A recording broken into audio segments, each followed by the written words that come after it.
What's up, Picks and Roll family? Welcome back to the channel where we're all about making smart plays and building that bankroll. Quick shout out to our partners, Betr, who is giving you a free $10 plus up to a $200 bonus on your first deposit. And every day, they are giving out free squares to help you build that roll.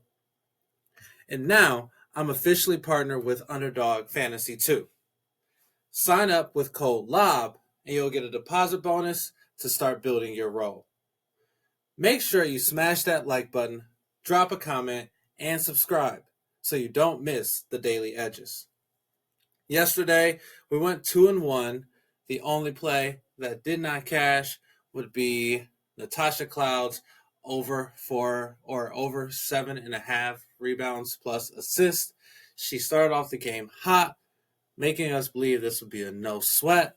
However, did not cash. The game kind of got out of hand, and her opportunities dwindled. But that's okay.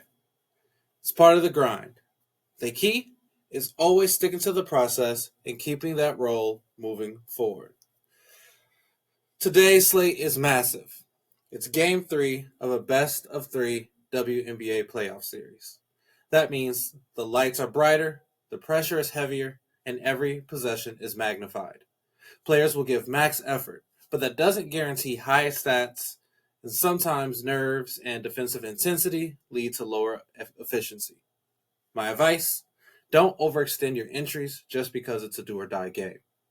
Stick to your process, stay disciplined, and remember, stars usually show up, but role players are the swing factor.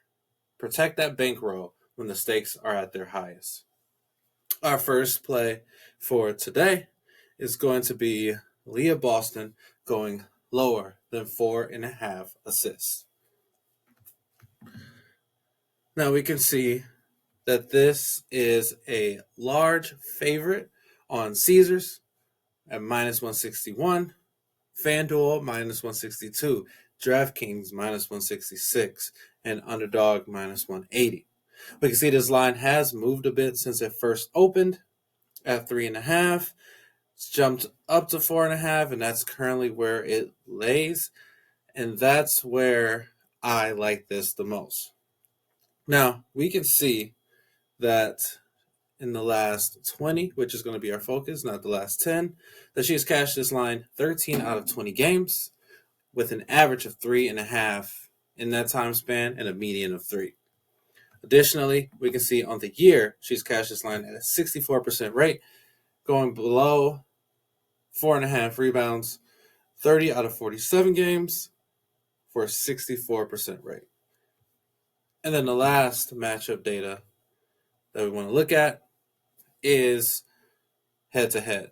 And we can see throughout the matchups this season, which we have 1, 2, 3, 4, 6.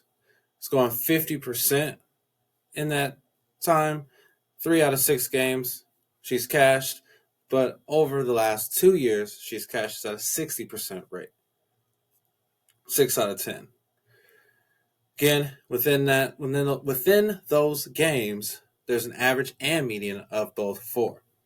We can also see that Atlanta is ranked 3rd in terms of their assist allowed to forwards, which is solid.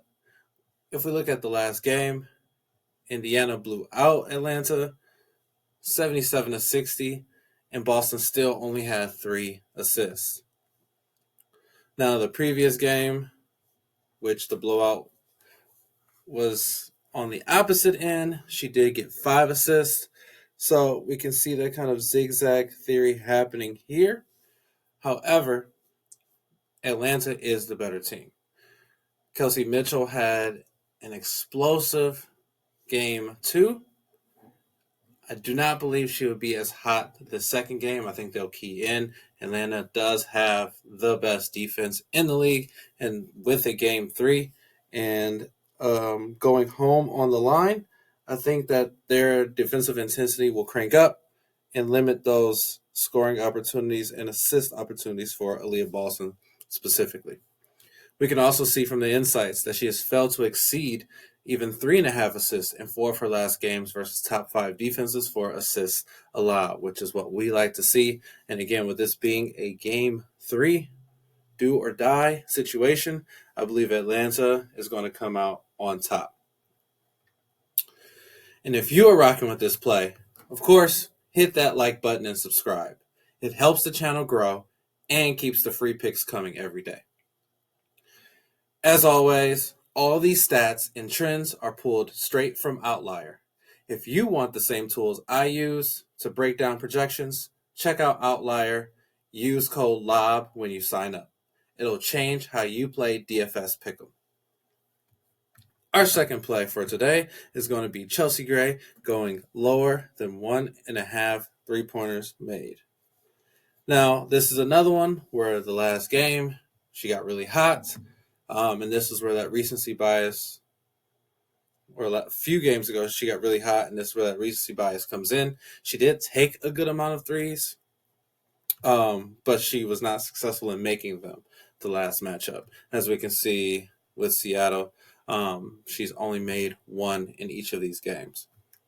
We can also see that the line has moved a bit. It started off at half a 3, which obviously would be a solid play because she usually makes at least 3. But 1.5 is solid for us because then we can take that lower. We do believe that she'll probably get at least 1, but more than that can be a bit dangerous to play. A lot more risky. Especially if we see that overall Seattle's 3-pointer defense, they are second in 3-point made allowed at 7 for the team overall, and then 4th in terms of guarding guards and allowing guards to make 3 with 5 per game, keeping in mind that they have Jewel Lloyd, who is a prolific 3-point shooter, and Jackie Young, who also shoots a lot of threes. We can also see in the last 20 games, we see that there was a big explosion for a while, but overall, she's cashed this line 14 out of 20 times this season, going below 1.5 threes 70% of the time. We can also see that on the year, she's cashed this line 30 out of 46 for 65% rate, averaging just 1.4 and a median of 1 in this time frame as well. Then head-to-head, we just mentioned the last 2 games, which are part of these playoffs, where she cashed this line each time. And you can see there it's telling you that that opponent rank is second overall in terms of 3 points made allowed. Seattle's going to ramp it up as well.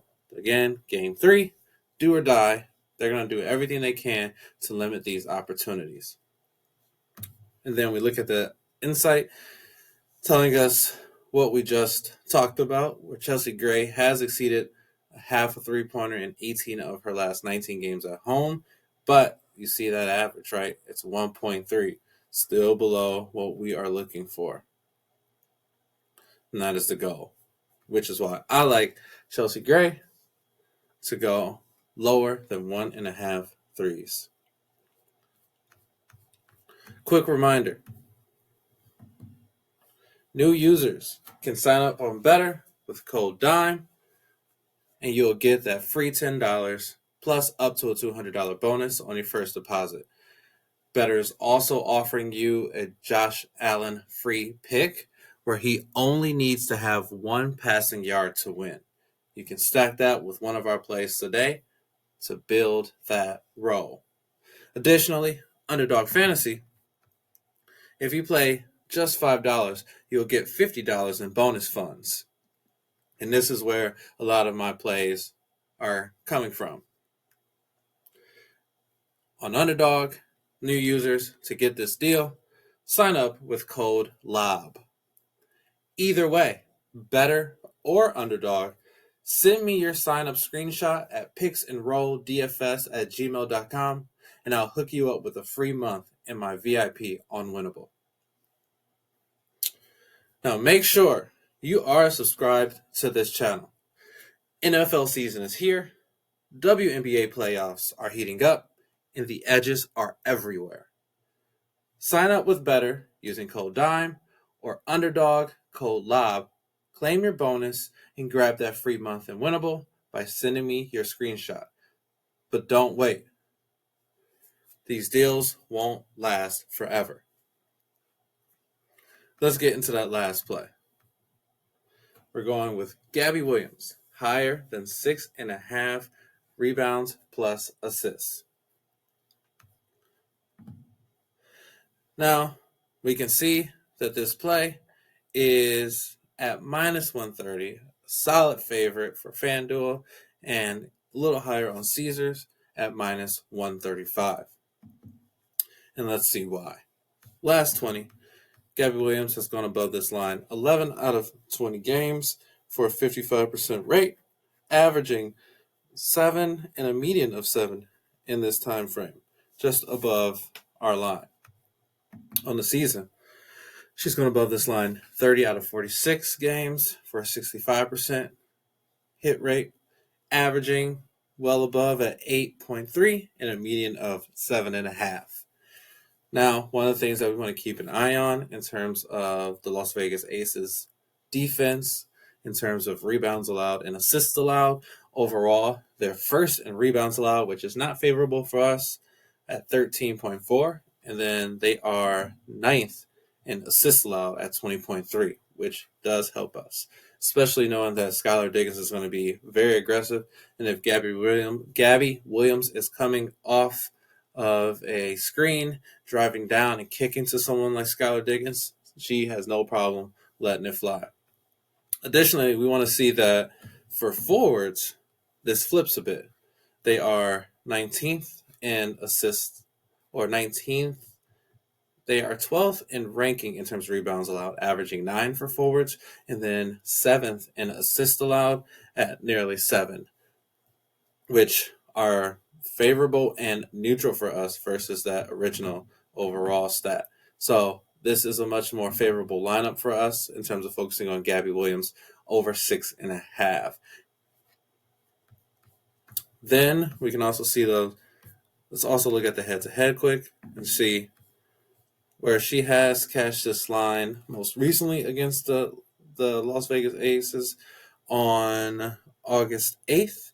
The last 2 games she has not cashed, but you can see this first game was a complete blowout, which meant that there was a lot less playing time. She was not close in the second game, but let's focus on that zigzag theory. We look at all these other games, and we see these last 5. This may lead us to that recency bias and think that she won't do it again. But being a game 3, everyone's going to give us their best, crash the boards a little harder, do a little more, which is why I believe that Gabby Williams will go higher than 6.5 rebounds and assists. Now, make sure while you're telling these plays to make sure that you are also tracking your wins and your record with Pikkit. I use it every day to keep my slips organized. Plus, you can use my code LOB on sign up to unlock some extras. Again, it is free to sign up. All you have to do is use the code LOB, sync your sportsbooks and DFS pick'em platforms, and then watch your roll build. Let's recap our plays for today. We have Aaliyah Boston going lower than 4.5 assists, Chelsea Gray going lower than 1.5 3-pointers, and Gabby Williams higher than 6.5 rebounds plus assists. Lock in responsibly. Keep that bankroll management tight, and let's keep building that roll. Don't forget to like, comment your favorite play below, and subscribe for tomorrow's picks. As always, let's build that roll.